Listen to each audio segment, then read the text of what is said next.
ತುಂಬಿದ ಸೋಮವಾರ ಮಹಾಪುಣ್ಯ ದಿನ. ಮಹಾಮಹಿಮನಾದಂತಹ ಕಾಲಭೈರವನನ್ನ ಭಕ್ತಿಯಿಂದ ಪ್ರಾರ್ಥನೆ ಮಾಡೋಣ. ಕೈಲಾಸಗಿರಿಯ ಧರೆಗೆ ತಂದ ದೊರೆಯೇ,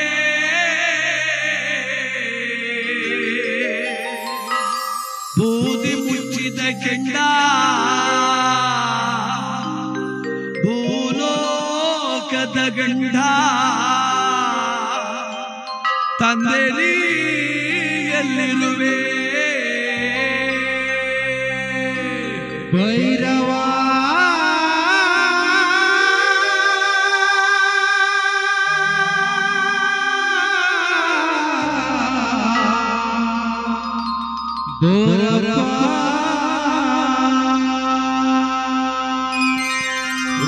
ಕಾಲಭೈರವ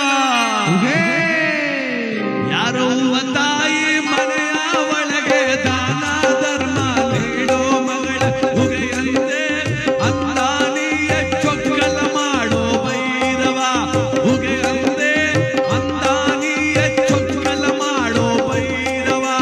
ಯಾರೋ ತಾಯಿ ಮನೆಯ ಒಳಗೆ ದಾನ ಧರ್ಮ ನೀಡೋ ಮಗಳ ಉಗೆಯಂದೆ ಅಂದಾನಿಯ ಚೊಕ್ಕಲ ಮಾಡೋ ಭೈರವ.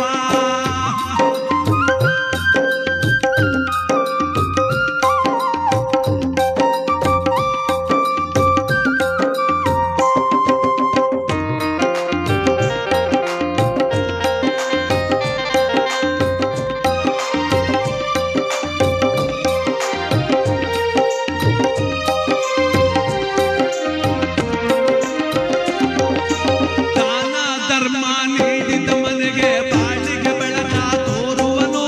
ಭಿಕ್ಷಾ ಕೊಟ್ಟಂತವರ ಮನೆಗೆ ಲಕ್ಷ ಭಾಗ್ಯವ ನೀಡುವನು.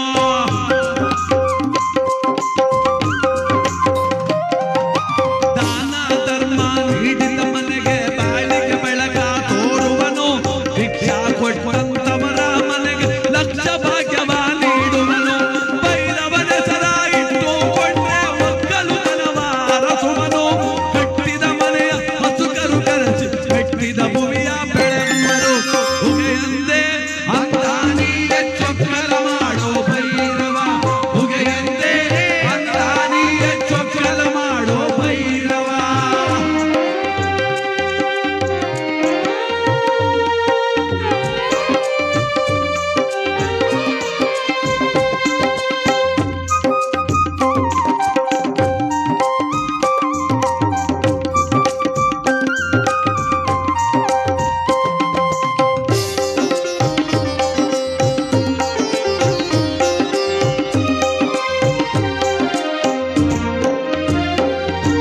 ಕರಿಯ ಕಂಬಳಿ ಗದ್ದುಗೆ ಮ್ಯಾಲೆ ಬಿಂಕು ಬಿರುದುಗಳನ್ನು ಇರಿಸಿ ನಿಷ್ಠೆಯಿಂದ ವ್ರತಗಳ ಮಾಡಿ ಯೋಗಿಯ ಮಗನ ಬಿಡಿಸುವರು.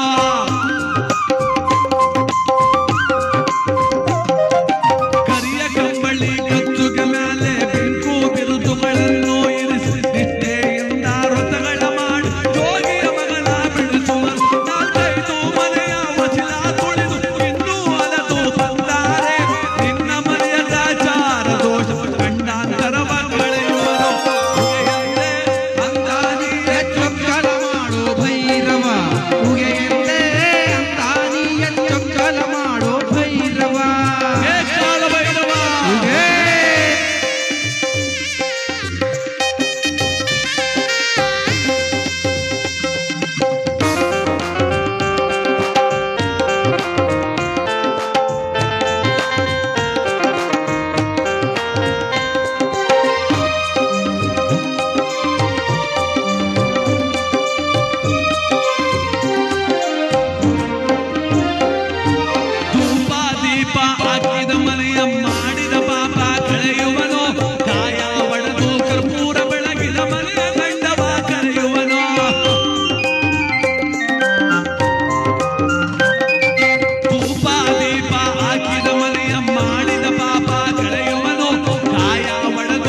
ತುಂಬಿದ ಮನೆ ಮನೆಗೂ ಸ್ವಾಮಿ ಘನಭಾಗ್ಯದ ಸುಖವ ನೀಡುವನು.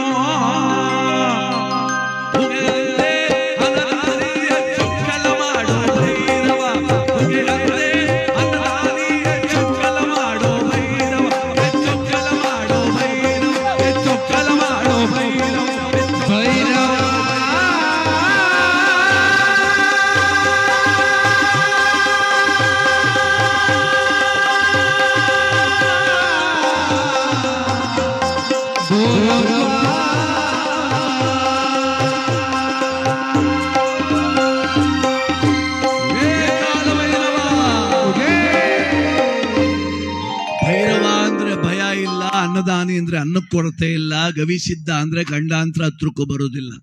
ಅದಕ್ಕೆ ಭೈರವನ ಕೃಪಾ ಕಟಾಕ್ಷವನ್ನು ಕೋರ್ತಾ ಭಗವದ್ ಧ್ಯಾನದೊಂದಿಗೆ ತಲ್ಲಿಂದ್ರ ಮನುಷ್ಯನ ಮನಸ್ಸಿಗೆ ಸಮಾಧಾನ ಬೇಕು, ವ್ಯವಧಾನ ಬೇಕು. ಎಂಥ ಆರೋಗ್ಯ ಕೆಟ್ಟು ನಾವೆಂಥ ದೊಡ್ಡ ಆಸ್ಪತ್ರೆಗೆ ಹೋದ್ರು, ಅವರೆಷ್ಟೇ ಓದಿದ ಡಾಕ್ಟರ್ ಆದ್ರು, ಎಷ್ಟೇ ತಿಳಿದವರಾದ್ರೂ ಒಂದು ಮಾತು ಹೇಳ್ತಾರೆ, ಟೆನ್ಷನ್ ಮಾಡ್ಕೋಬೇಡ್ರಿ, ಸಮಾಧಾನವಾಗಿರಿ ಅಂತ. ಏನ್ ಸ್ವಾಮಿ ಇಷ್ಟೆಲ್ಲ ಮಾತ್ರೆ ಕಾಸು ಕೊಡು ತಗೊಂಡಿವ್ನಿ, ನಾ ಟೆನ್ಷನ್ ಮಾಡ್ಕೊಂಡು ಆರೋಗ್ಯ ಚೆನ್ನಾಗಿರುವಂಗೆ ನೋಡ್ಕೊಳ್ಳಿ ಅಂದ್ರೆ ಅದು ಆಗುದಿಲ್ಲ ಅಂತಾರೆ. ನಿನ್ನ ಮನಸ್ಸು ಯಾವಾಗ ಕೆಡುತ್ತೋ ಆರೋಗ್ಯನೂ ಕೆಡುತ್ತೆ, ದೇಹನೂ ಕೆಡುತ್ತೆ, ಮನೆ ಪರಿಸ್ಥಿತಿನೂ ಕೆಡುತ್ತೆ. ಅದಕ್ಕೆ ಮನಸ್ಸು ಸಮಾಧಾನವಾಗಿರ್ಬೇಕು. ಅದಕ್ಕೋಸ್ಕರವೇ ಈ ಧ್ಯಾನ, ಈ ಭಕ್ತಿ, ಈ ಪೂಜೆ, ದೇವರು ಅನ್ನೋ ಕಲ್ಪನೆಗಳು ಮತ್ತು ನಂಬಿಕೆಗಳು ಇವೆಲ್ಲ ಭಗವಂತ ಅನ್ನೋ ನಂಬಿಕೆನೇ. ಅದಕ್ಕೋಸ್ಕರ ಸುಮ್ಮನೆ ಆಗಲ್ಲ, ಎಲ್ಲ ಬಹಳ ಜನ ಕಳಿಸ್ಬಿಡ್ತಾರೆ. ಡಾಕ್ಟರ್ ಹೇಳ್ತಾರೆ ಇನ್ನೊಂದು 3 ತಿಂಗಳು ಬದುಕ್ತಾನೆ ಅಷ್ಟೇ, ಇವನು ಏನು ಆಗಲ್ಲ ಅಂತ. ಕರ್ಕೊಂಬರ್ತಾರೆ, ಮನಗಿರ್ತಾನೆ, ಅವಳು ಯಾರೋ ಅಜ್ಜಿ ಬರ್ತಾಳೆ, ಮಗ ಒಂದು ಕಾಲನ್ ಮಾಡಾಕಿದ್ರೆ ಆಗೋದು ಅಂತಾಳೆ. ಅಯ್ಯೋ ಡಾಕ್ಟ್ರೆ ಸಾಧೋಯ್ತಾನೆ, ಹೆಂಗನ್ಬೇಡಕ್ಕನ್ ಸುಮ್ಮನೆ ಮಗ, ಏನೂ ಆಗೋದಿಲ್ಲ ಕಣ ಅಂತ ಅವಳು ಮಡಕೆ ತಂದು ಬಟ್ಟೆ ಸೀದು ಚುರ್ರು ಅನ್ಸ್ಬಿಟ್ರೆ ಸಾಕು, ಅವನಿಗೆ ಎಷ್ಟೋ ಧೈರ್ಯ, ಅವಮ್ಮೇನೋ ಮಾಡಿದ್ಲು ಒಂದಷ್ಟು ಹಿಂಗೆ ಬದುಕನೇನೋ ಅಂತ. ಆಮೇಲೆ ಯಾರೋ ಬರ್ತಾರೆ, ತೃಪ್ತಿ ಹೋಗಿದೆ ತಗೋ ಒಂದಷ್ಟು ಕುಂಕುಮ ಹಚ್ಕೊ ಅಂತಾರೆ, ಅದೊಂದಷ್ಟು ಧೈರ್ಯ, ಇನ್ನೊಂದಷ್ಟು ದಿನ ಬದುಕ್ತೀನೇನೋ ಅಂತ. ಮಗ ದೇವ್ರಿಗೊಂದು ನಾನು ಎಷ್ಟು ಮಾಡಿ ಕಟ್ಬಿಟ್ಟು ಅರಕೆ ಕಟ್ಕೊಬಿಡೋದು ನೋಡಮ್ಮ ಅಂತ, ಅದೂ ಒಂದು ಧೈರ್ಯ. ಆ ಮನೋಸ್ಥೈರ್ಯವೇ ಅವನೇನು ಮಾಡ್ತೋ, 3 ತಿಂಗಳು ಸತ್ತೋಗ್ತಾನೆ ಅಂತ ಕಳಿಸಿದ್ರು ಡಾಕ್ಟ್ರು, ಅವನು 3 ವರ್ಷ ಬದುಕ್ಬಿಟ್ಟ. ಬರೀ ಮೆಡಿಸಿನಿಂದ ಬದುಕಲಿಕ್ಕೆ ಆಗಲಿಲ್ಲ ಅವನ ಕೈಲಿ. ಆ ಮನೆಯವರೆಲ್ಲ ತುಂಬುದಲ್ಲ ಸ್ಥೈರ್ಯ, ಅದು ಬೇಕಾಗಿತ್ತು. ಅದಕ್ಕೆ ಯಾರಾದರೂ ದುಃಖದಲ್ಲಿದ್ದರೆ, ಯಾರಾದರೂ ನೋವಿನಲ್ಲಿದ್ದರೆ ಅವ್ರಿಗೆ ನಾವು ಒಂದಷ್ಟು ಒಳ್ಳೆ ಮಾತಾಡಿ ಧೈರ್ಯ ತುಂಬಬೇಕು. ಅದರಿಂದ ಅವರ ಒಂದಷ್ಟು ಮನಸ್ಥಿತಿ ಸುಧಾರಿಸುತ್ತೆ, ಆರೋಗ್ಯ ಒಂದು ಸ್ವಲ್ಪ ಸುಧಾರಿಸುತ್ತೆ. ಯಾರು ಸಾವನು ತಡೆಯೋಕ್ಕಾಗಲ್ಲ, ಅದು ಬೇರೆ ವಿಚಾರ ಬಿಡ್ರೆ. ಹಂಗನ್ಬಿಟ್ಟು ಡಾಕ್ಟ್ರ್ ಅವ್ರಕ್ಕೆ ನಿನಗೆ ಇನ್ನು 3 ತಿಂಗಳಂತೆ, ಅಲ್ಲಿಗೆ ಎಷ್ಟು 20 ತಾರೀಕು 25, ಅಲ್ಲಿಗೆ 25 ಅಂದ್ಬಿಟ್ರೆ ಅವನು ಇನ್ನು 3 ತಿಂಗಳಲ್ಲ 1 ತಿಂಗಳು ಹೋಗ್ಬಿಡ್ತಾನೆ ಅವನು. ಅದಕ್ಕೋಸ್ಕರ ನಾವು ಯಾವ ವ್ಯಕ್ತಿ ಇನಾಯ ಸ್ಥಿತಿಗೆ ಬಂದಿರ್ತಾನೆ, ಸಾಲ ಮಾಡ್ಕೊಂಡಿರ್ತಾನೆ, ನೋವಲ್ಲಿರ್ತಾನೆ, ಅವನಿಗೆ ಏನು ಹೇಳ್ಬೋದು ಅಂದರೆ ಏನೂ ಇಲ್ಲ, ಸುಮ್ಮಿರಪ್ಪ ಒಳ್ಳೇದಾಗತ್ತೆ, ಇವತ್ತು ಕಷ್ಟ ಅದೇ ನಾಳೆ ಇರ್ತದ ಅನ್ನೋ ಧೈರ್ಯ ತುಂಬಬೇಕಾಗಿದೆ. ತುಂಬೋಣ.